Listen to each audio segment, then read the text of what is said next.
ఓం శ్రీమాత్రే నమః. మరి నా మంత్రానికి అర్థం ఏంటి అనేది ఇదిగోనండి శ్రీచక్ర యంత్రం చూపిస్తున్నాను. ఇది ఇప్పుడు మీకోసం నేను ఎక్కడి నుంచో తెచ్చింది కాదండి. 20 సంవత్సరాల కిందట మరి గురువర్యులు మా పంతులు గారు కాశీ నుంచి తీసుకొచ్చానమ్మా, మీరు కూడా తీసుకుంటారా అంటే అప్పుడు 2 తీసుకోవడం జరిగిందండి. మరి చిన్న పాపకు ఒకటి, పెద్ద పాపకు ఒకటి ఇచ్చాను. వాళ్ళైతే వారు విలువైన సరుకులు భద్రపరుచుకునే స్టోర్లో పెట్టుకుంటారే తప్ప పూజలో కాదు. కానీ ఇద్దరూ కూడా అభివృద్ధి అయ్యి బాగున్నారండి. మరి భగవంతుడు ఏ రూపంలో ఎవరింట్లో కొలువవుతాడో తెలియదు. నా పిల్లలు బాగున్నారు, అదే నాకు ఆనందం. కానీ ఇప్పుడు పెద్ద పాప అమ్మ అప్పుడు నువ్వు ఇచ్చావు కదా, ఇలా ఇక్కడ పెడతాను కదా అని బయటికి తీసేటప్పటికి గుర్తుకొచ్చిందండి. లేకపోతే ఎప్పుడోకప్పుడు వీడియోలో ఇలా అండి అని చెబుదును నేనైతే మర్చిపోయాను. నేను ఇవి కొని 20 సంవత్సరాలు అయింది. మరి పిల్లలు పెళ్ళిళ్ళు అయిన తర్వాత వారికి ఇవ్వడం జరిగింది. ఇచ్చింది కూడా నేను మర్చిపోయాను. ఇప్పుడు మా పాప చూపించేటప్పటికి నిజంగా చిరకాల మిత్రుడిని కలిసిన ఆనందం నాకు కలిగిందండి. ఇది శ్రీచక్ర యంత్రం చూసారా, చూడడానికి చాలా బాగుంది కదా. మరి ఇలా ఉన్న యంత్రాన్ని పూజా మందిరంలో పెట్టుకుని పూజించుకుంటారు కదా. ఇది ఇలా లేకట్లుగా ఇది చుట్టూ ఉండేది, దీనికి చూసేది కట్టు ఉంది కదా, ఇది ఎండిదనమాట. ఇదిగో ఇలా సరే దీనికి ఇలాగా గొలుసు పెట్టుకునే గొళ్ళు ఇచ్చారన్నమాట. అప్పుడు అంటే వేసుకున్నాము అంటే కొంచెం ఇది మరి మనం నిష్ట పాటించాలి. ఇది వేసుకుని ఇక్కడికి వెళ్ళిపోకూడదు, అన్ని రకాలు తినేయకూడదు, పడుకొని ఈ మెళ్ళ ఉండి నిద్రించకూడదు. అందుకు మనం విలువైన సరుకులు పెట్టుకుంటారు కదా, డబ్బులు నగలు అక్కడ పెట్టుకున్నారనుకోండి చాలా మంచిది. అన్నీ పూజా మందిరంలో పెట్టుకుని కూడా ఉంటాయి, అది వేరు. మరి ఇదిలా పెట్టేమనుకోండి పువ్వులతో వీటితో తీసేయటం అయిపోతుంది కదండి.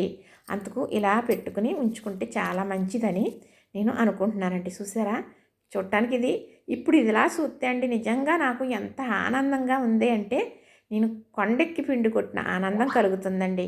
అప్పుడు నేను ఇచ్చింది మా పెద్ద పాప అయితే అన్నీ భద్రపరిచి రూపాయిది 10 రూపాయిది అని కాదండి, ఆ చెరుకు తన విలువ తెలుసన్నమాట. అలా జాగ్రత్తగా దాత్తది. నేను ఎప్పుడన్నా సూత్రులకు నేనే ఇచ్చానా అవునా అని అనుకుంటానమాట. అంతలాగా అలాంటి వస్తువులు నాకు మళ్ళీ చూపిస్తూ ఉంటుంది.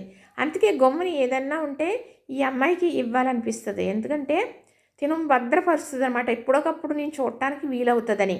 అంటే ఉన్నారంటే అందరికీ సమానము అలానా ఇలానా అంటారు కానండి, ఒక్కొక్కరికి లెక్క చేయరు, ఒక్కొక్కరు లెక్క చేస్తారు కదా. అందుకు అలాంటప్పుడు ఎవరు దీన్ని కాపాడతారో అని మన మనసుకు అర్థమైందనుకోండి, ఏదన్నా ఉందనుకో అది అంత విలువ ఇంత విలువ అనేది కాదు. కానీ వీళ్ళైతే ఈ సరుకుని ఇలా చక్కగా దీన్ని పోషిస్తారు, దీని ఒక్క విలువను కాపాడతారని మనకు అర్థమైందనుకోండి, అలానే వాళ్ళకే ఇస్తాం కదా.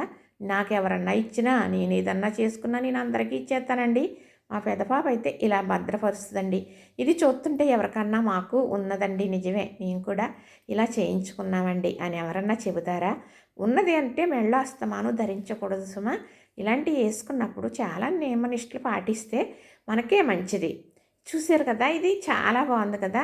అప్పుడు 2 తీసుకోవడం జరిగింది. మా పాప అమ్మ 2 తీసుకున్నావు కదా, ఒకటి నాకు ఒకటి చెల్లికి ఇచ్చావు కదా, ఇదిగో ఇలా పెట్టుకుంటూ ఉంటాను కదా అని ఇన్ని మాటలు వస్తున్నాను. కానీ గుర్తుంటే నేను అడుగుదును, తన సొరుకు తనకి గుర్తుంటుంది కదా, ఇప్పుడు తీసి చేతిలో పెట్టిందండి. మరి దీని ఒక్క విలువ మీకు నేను చూపించాలి చెప్పాలి అని ఈ ఒక్క వీడియో పెడుతున్నానండి. చూశారు కదా, ఇలాంటిది ఏదన్నా మంచి తీయని అనుభూతి మీ దగ్గర కూడా ఉందా? ఉంటే నాకు చెబుతారా? చక్కగా ఇలా నీడ అంతదనమాట. ఇదిగో ఇలా చూసారా, ఇక్కడైతే డిజైన్ వచ్చింది. మరి ఇది ఏం రాడో నాకైతే తెలియదు కానండి, అలా వెనకాల నుంచి ఇలా ఎదరికి చక్కగా ఇలా కనపడుతుంది అనమాట. చూసారు కదా, చూస్తుంటే చాలా బాగుంది కదా. మరి దీని గురించి మొత్తం విలువలు ఆయన చెప్పారు కానీ నేనైతే మర్చిపోయాను. కానీ ఇది ఇప్పుడు మా పాప తీసి చేతిలో పెట్టేటప్పటికి నిజంగా పట్టరాని ఆనందం కలిగిందండి. అందుకే మీకు చూపించాలని ఒక అభిలాషతో చేస్తున్నాను ఇది. మరి చూశారు కదా, అవునండి నిజమే. ఇప్పుడు ఎన్నో ఆస్తిపాస్తులు ఉంటాయి, ఇస్తాం, అది కాదండి. ఇలాంటివే ఆస్తిపాస్తులు అని నేను అంటాను. ఎందుకంటే ఇలాంటివి ఇప్పుడు మా పాప కొనుక్కోవాలన్నా నేను కొనుక్కోవాలన్నా ఎలాగా పురమాయించుకుని ఏమండి ఇంతకన్నా గొప్పగా కొనుక్కోగలుగుతున్నాం, షాపుల్లోకి వెళ్తే దొరికేస్తాయండి అనొచ్చు మీరు. కానీ కొన్ని ఎలకట్టలేవండి, ఇది మాత్రం నిజం. మరి అలానే నా దగ్గర మా అమ్మగారు ఇచ్చిన పగడాలు ఉంటాయి, అమ్మ లేదు కానీ ఆ పగడం మా అమ్మ ఇచ్చింది అని గుర్తు చేసుకుంటూ ఉంటాను. మరి రేపు మా పిల్లలు కూడా మా అమ్మ అప్పుడు పలానప్పుడు ఇలా తీసుకుని ఇచ్చాను అన్నది అని ఇది చూసుకుంటే నేను గుర్తుకు వస్తాను. ఆస్తావేజులు ఇచ్చేమా లేదా అన్నది కాదండి. ఇలాంటి చక్కగా గుర్తుండిపోయే మరి ఒక ఆనందం, సంతోషం నిజంగా మరి ఎన్ని కోట్లు పెట్టుకున్న ఆనందం కలగదండి. నాకు నిజంగా అంత ఆనందం కలిగింది ఇది ఇలా చూసేటప్పటికి. తనమైతే మరి డబ్బులు పెట్టుకుని ఎక్కడ ఏ చోట్లో ఏం పెట్టుకుంటారో అక్కడ పెట్టుకుంటున్నారు. చక్కగా ఈ మరి శ్రీ చక్ర యంత్రం ఈ తల్లి వీళ్ళని రక్షించి కాపాడి చక్కగా చల్లగా చూస్తుంది కాబట్టి 10,000కి నేనుండగా నేను ఇలాంటి మంచి మాటలు వినాలని కోరుకుంటూ మా చిన్న పాపకు కూడా ఇచ్చానండి. వాళ్ళు కూడా అలానే ఉన్నారు. చూసారు కదా, నచ్చింది కదా, లైక్ చేయండి, షేర్ చేయండి, సబ్స్క్రైబ్ కూడా చేసేయండి.